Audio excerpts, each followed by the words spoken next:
Vamos lá, galera. Sextou, primeiro vídeo desse canal numa sexta-feira, nada melhor que isso. Hoje é 19 de setembro.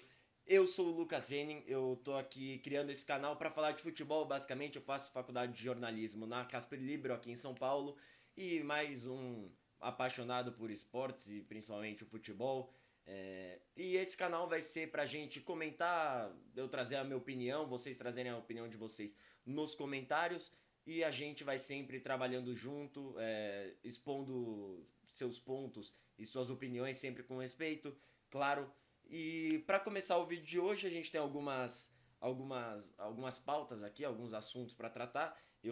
Tô olhando aqui pro lado porque eu tenho um roteiro que eu fiz pra gente seguir, que é a gente vai falar sobre rodada de Libertadores, rodada de Sul-Americana, jogos atrasados do Brasileirão, que foi o Botafogo contra o Mirassol 3-3, a CBF e os seus supostos desafios, que são bem controversos, né? Vamos fazer um teste na semifinal, onde os técnicos podem ter dois desafios, é bem estranho isso. E a rodada do Brasileirão que vem, que tem algumas surpresas. Mas começando com a rodada de Libertadores, o Palmeiras abre a rodada contra o River Plate. O Palmeiras ganha de 2-1 lá na Argentina, no Monumental. E que jogador é Andréas Pereira, hein? O primeiro gol sai do pé dele numa cobrança de escanteio. O Gustavo Gomes cabeceia e dá assistência pro Andréas Pereira, coloca no número, né, na estatística.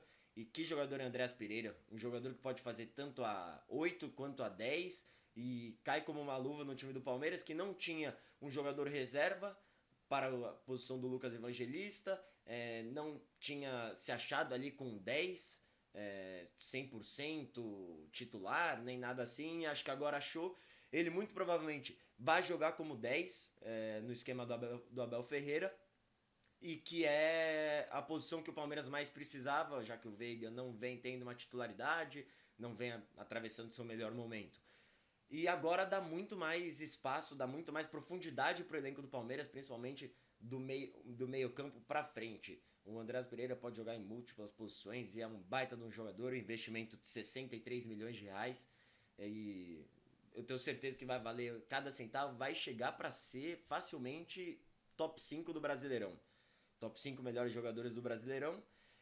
E aí o Palmeiras ainda faz o segundo gol no primeiro tempo, um gol do Vitor Roque, que tem 11 gols em 39 partidas pelo Palmeiras. Eu acompanhei muita gente criticando muito o Vitor Roque no começo do ano, na fase de transição, né, na adaptação pro Palmeiras, que ele acabou ficando 12 jogos sem marcar, mas hoje atravessa um momento excepcional, dependendo até com vaga na seleção, com uma chance de vaga na seleção. O Ancelotti falou que tem 50 nomes que ele tá para observar para a Copa do Mundo. Eu espero que o Vitor Roque esteja nesses 50 nomes, porque é um jogador que tanto defensivamente recompondo, fazendo a primeira linha de marcação, quanto ofensivamente ele não desiste de uma bola e é muito bom de bola, é muito craque. E hoje acho que de 9, pelo menos no futebol brasileiro, a gente está bem servido. Temos alguns muito bons, o Pedro, o Yuri, o próprio Vitor Roque, e vai ser algo bem legal de acompanhar o Vitor Roque. Eu espero que nessa convocação agora, que vai ter em outubro. No outro jogo, aí acabou que, perdão, o River Plate diminuiu o placar, foi 2-1 o jogo. O jogo da volta é no Allianz Parque, dia 24, na quarta-feira. E assim, a gente já viu o River Plate dar muito sufoco pro Palmeiras. O Palmeiras não perdeu, por exemplo, em 2020. O Palmeiras ganhou de 3-0 no Monumental, mas chegou aqui no Allianz e sofreu. Foi um jogo, foi 2-0, teve pênalti anulado, teve gol anulado. Foi um jogo bem estranho com uma participação da arbitragem negativa. Caso queiram, né? Não é um jogo que o Palmeiras pode entrar de salto alto. É um jogo que o Palmeiras precisa entrar para ganhar, como qualquer outro. Se entrar de salto alto, esse time do River Plate ele sempre pode ser perigoso, mesmo não atravessando o melhor momento do ano. Mas do mesmo jeito, é um baita resultado fora de casa para o Palmeiras e muito provavelmente vão retrancar, vão recuar o time no jogo da volta, mas isso daí é assunto para a semana que vem. A LDU venceu de 2-0 do São Paulo. Eu achava que 1-0, o Palmeiras perder de 1-0 na altitude seria algo completamente reversível, mas 2-0 eu já acho muito difícil.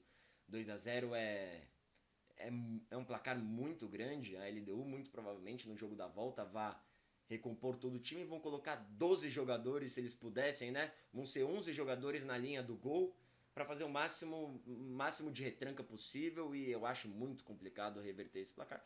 Mas, com a torcida a seu favor no Morumbi, sempre existe um mundo, né? O São Paulo não vira uma partida de 2 gols de diferença em Libertadores desde 93. Então seria uma história sendo feita. Faz 32 anos que o São Paulo não vira uma partida de 2-0 ou 3-1, com 2 gols de diferença. Então poderemos ver, dependendo, uma história sendo feita. O jogo começa com o São Paulo muito bem, tendo a posse de bola, conseguindo chegar algumas vezes com perigo, mas aí toma o primeiro gol da LDU e ocorre um completo apagão. O Arboleda ele falha no gol, ele dá um bote errado. Mentira, esse daí é o segundo gol. O primeiro gol, o Cedric toma uma bola nas costas, muito provavelmente por causa da altitude, né? Ele não tem o mesmo fôlego que teria jogando um jogo no Morumbi, e aí não teve a condição física para recompor da melhor forma possível, e acabou tomando uma bola nas costas, e é um golaço, uma baita visão de jogo do meio campo do River Plate, que me fugiu o nome agora. O segundo gol sai após uma falha do Arboleda. Eu achei uma falha, pelo menos, é um bote errado que ele dá, ele já tá quase caindo, e aí o atacante do River Plate só corta e bate pro gol, e aí sacramenta a vitória da LDU. Perdão. A rodada de Libertadores para os brasileiros termina com o Flamengo, que conseguiu ganhar de 2-1 do Estudiantes. Uma vitória muito importante pro Flamengo, mas assim, perigo, hein? Porque o Flamengo começa jogando, faz o primeiro gol com 14 segundos. O Pedro dando a vida na defesa, consegue recuperar uma bola que já vem de um passe errado, recupera a bola, consegue a finalização pro gol e faz o primeiro gol. E aí logo antes dos 10 minutos, acho que 8 minutos e meio por aí, uma jogada do Ayrton Lucas, um cruzamento, e o Varela, o lateral direito do Flamengo, pega de primeira e faz também um golaço. Mas eu acabei achando que dava para ter feito mais, viu? O Flamengo faz os 2 gols e acaba dando uma desligada, acha que já tá ganho, vai só segurar resultado. E aí vem uma grande polêmica, que é o lance do Gonzalo Plata, que acabou sendo expulso após uma dividida, após tomar o segundo cartão amarelo, que é uma dividida em que ele está com o pé levemente levantado e o jogador do Estudiantes chuta e acaba pegando na sola do Gonzalo Plata. E eu vi muita gente reclamando, muita gente chamando de Varmengo, que o Flamengo é roubado, o Flamengo é assaltado. Assim, é um lance completamente interpretativo, porque o Gonzalo Plata ele não tinha a intenção, obviamente, de acertar a perna do jogador do Estudiantes, e o jogador do Estudiantes, evidentemente, não tinha a intenção de acertar a sola da chuteira, o cravo da chuteira do Gonzalo Plata. E acaba numa bola disputada, um lance de azar, com um pouco de... me fugiu a palavra. Azar, basicamente. O juiz marca a falta e sai o segundo amarelo pro Gonzalo Plata. Eu, sinceramente, achei para segundo amarelo uma jogada um pouco mais perigosa do que o comum. Mas também, se ele tivesse apenas dado a falta sem o cartão amarelo, também estaria de bom tamanho. Não precisava de muito mais do que isso. E aí, mais uma polêmica da arbitragem aqui no continente sul-americano, que a gente cansa de falar e a gente vai falar mais sobre nesse vídeo. E aí, o Estudiantes faz um gol no final do jogo, com um a mais. O Muslera, que é o goleiro do Estudiantes, acaba salvando diversas vezes, faz boas defesas, tem uma bola na trave do Flamengo, e eles conseguem um resultado que deixa o Estudiantes completamente vivo para o jogo da volta no dia 25, na quinta-feira. É, e o Flamengo não dá para entrar o que poderia ser um jogo na semana que vem para poupar pro brasileiro, para conseguir embalar de vez no brasileiro e esticar e aumentar essa vantagem que tem para o vice, não aconteceu. 2-1 fora de casa é bem perigoso. Apesar de ser o Flamengo, que é provavelmente o melhor time, com certeza o melhor time do futebol brasileiro e do futebol sul-americano, dependendo até das Américas. É um resultado muito perigoso e tem que entrar com muito cuidado. Não está classificado, mesma situação do Palmeiras. A única diferença é que o Palmeiras joga fora, o Palmeiras joga em casa e o Flamengo joga fora. E aí, mas do mesmo jeito, é muito importante que não entre já pensando que o jogo tá ganho e que vá para jogar com seriedade para matar o jogo logo no começo. Ontem eu até falei que para um amigo meu que o jogo estaria resolvido com 20 minutos de jogo e realmente estava, né? 2-0 com 8 minutos de jogo, era para ter sido 4-5 esse jogo facilmente e acabou que não foi. Acabou que tomaram um gol e diminuíram, o Estudiantes diminuiu a vantagem. Falar de rodada sul-americana aqui, bem rápido. O Lanús ganhou do Fluminense de 1-0, gol no final. O Fluminense estava jogando bem, foi lá, se propôs a se defender, a buscar o resultado, buscar o empate para conseguir resolver no Maracanã, mas não foi o que aconteceu após uma falha, que quase todos os gols hoje em dia têm falhas.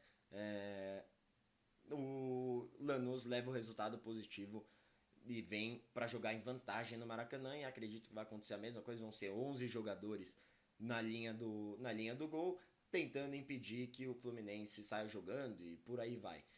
É um resultado complicado para o Fluminense, mas eu sinceramente acredito que dê para se classificar. O Renato Gaúcho é um técnico muito copeiro, adora esses momentos de Libertadores e de Copa do Brasil, tanto que ainda estão vivos nos dois campeonatos, né? O Atlético Mineiro empatou em 2-2 com o Bolívar. O Atlético Mineiro abriu 2-0 contra o Bolívar e aí é uma lambança, porque você faz 2-0, logo no começo do segundo tempo você toma um, e aí você comete um pênalti, o atacante do Bolívar perde, e logo em seguida, no final do jogo, nos acréscimos, o Galo comete outro pênalti. Pô, já cometeu um pênalti, que eles já perderam. Jogo 2-1 na altitude, buscando o resultado, para levar um resultado muito mais tranquilo aqui para Minas, e dependendo até para poupar. Você vai lá e comete outro pênalti, e aí o batedor mudou e saiu o gol de empate do Bolívar contra o Atlético Mineiro. O jogo da volta é na semana que vem, na quarta-feira, se não me falha a memória, lá na Arena MRV.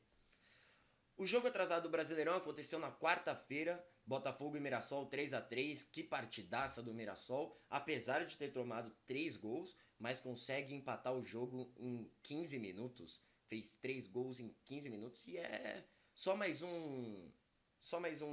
uma demonstração de como você ter um time bem formado, com boas contratações pontuais, sem investir tanto dinheiro que você não possa pagar, e que você consiga lidar com a equipe que você tem. Isso daí só dá mais certo, e se todos os times brasileiros fizessem isso, provavelmente o futebol brasileiro estaria em outro patamar. O Mirassol tem um gigante ano, que subiu da Série B no ano passado, e esse ano que muita gente falava que ia brigar pelo rebaixamento, tá aí, brigando pelo G4, conseguiu manter a vaga no G4 contra o Botafogo. O Botafogo nesse momento é o quinto, e o Mirassol está lá na quarta posição, e vai brigar até o final do ano. Para quem não tinha medo do Mirassol, é melhor ter hoje em dia, viu? É melhor ter. Fez um bom resultado contra o Flamengo há 2 ou 3 semanas atrás. Não um bom resultado porque acabou perdendo o jogo, mas um bom resultado. Jogou bola contra o Flamengo lá no Maracanã, coisa que muitos times grandes e maiores do que o Mirassol não conseguem fazer, eles fizeram e buscaram empate em 3-3 contra o Botafogo. Um gigante resultado, de verdade. E pra meio que ir pros finalmente, CBF e seu desafio. Que burrice, né? A CBF, ao invés de ter uma profissionalização dos árbitros, ao invés de ter um protocolo para cada situação, ao invés de ser mais profissional, investir no impedimento semiautomático, que já deram algumas polêmicas só nesse semestre, é impressionante que não faz isso e sempre quer contornar pelo, entre aspas, caminho mais fácil. Mas não é o caminho mais fácil. Você criar desafios para os técnicos, além de, além de demorar muito o, a questão do desafio em si, porque pensa, eu sou o técnico, o juiz apitou uma falta, um pênalti que eu não concordo. Eu vou lá, eu tenho que chamar o juiz, desafiar, o juiz tem que confirmar com o VAR tem que chamar ele na cabine, e aí o juiz tem que ir lá e apitar realmente a falta. Hoje em dia já demora uma média de 3 a 4 minutos cada marcação de VAR, imagina com um desafio. Vamos para o quê? 8? Fica complicado e aí não é mais atrativo tanto pros jogadores, que acaba perdendo o ritmo de jogo, acaba esfriando, e no momento que você tá muito bem acontece isso, não tem nenhuma punição, como nos jogos americanos tem, que nos jogos americanos, caso você desafie, você perde um tempo técnico, e aqui, obviamente, no futebol brasileiro, no futebol não tem um tempo técnico para você perder, então não há uma punição. Apenas você gastar esse desafio e você não poder utilizar ele futuramente. Mas é algo sinistro, eu acho uma loucura, porque também falam de para diminuir o nível de reclamações, para diminuir essas brigas que tem durante o jogo, que primeiramente é impossível apitar um jogo no Brasil sem você ser contestado em todas as bolas. Todas. O lance mais claro até o lance mais difícil, todos você é contestado. A CBF tentou mudar com só o capitão fala, o capitão fala, começa falando, já encosta mais 3 jogadores, e aí fica impossível de apitar. É muito difícil, mas aí vamos a um contexto aqui, um contexto hipotético que pode acontecer, e se isso for incrementado, vai acontecer. O juiz marca um pênalti, o técnico que sofreu o pênalti vai lá e desafia a marcação. Já comeu todo esse tempo, 5 minutos, tal. O juiz vai lá no VAR, olha e fala: foi pênalti mesmo, eu acertei, a decisão de campo vai se manter. Imagina pro técnico, o que ele não vai falar na coletiva? Tanto que eles não vão reclamar, que jogadores, que o próprio técnico, torcida, quanto que eles não vão reclamar? É impressionante. Você tá tentando tirar um problema criando outro, e que vai existir com certeza absoluta se esse desafio for para frente. O desafio, na teoria, será testado na semifinal da Copa do Brasil, que teremos Corinthians e Cruzeiro, Fluminense e Vasco, e eu tenho medo disso. Para finalizar o nosso vídeo de hoje, e o primeiro, a rodada 24 do Brasileirão vai começar no sábado, com os jogos mais importantes sendo Botafogo e Atlético Mineiro, Palmeiras e Fortaleza, Flamengo e Vasco, clássico, então esse jogo não dá para perder. Inter e Grêmio também não dá para perder.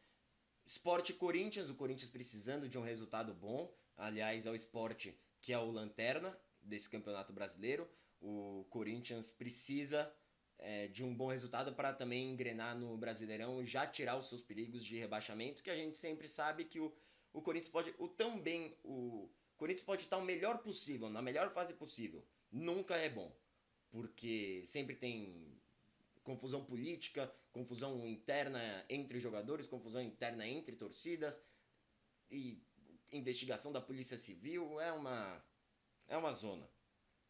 E aí temos Santos e São Paulo, vai ser lá em Santos. E uma notícia impressionante, eu acabei de ver aqui no Globo Esporte, aparentemente o Neymar está fora do jogo. O Neymar, ele ficou fora do treino de hoje, do Santos pré-clássico Sansão, e virou dúvida pro jogo no domingo, e seria muito engraçado, sinceramente, se o Santos ele desempenhasse um futebol melhor sem o Neymar.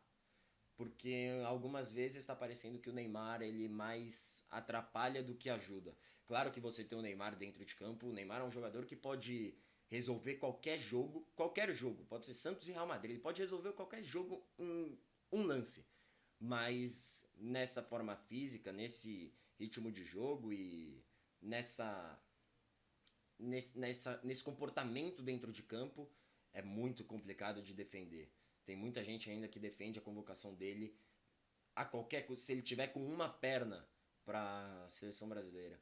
Eu acho que é muito errado. O Ancelotti ele tem que escolher, tem que fazer a convocação baseado em quem está melhor no momento e quem vai agregar mais para a seleção brasileira.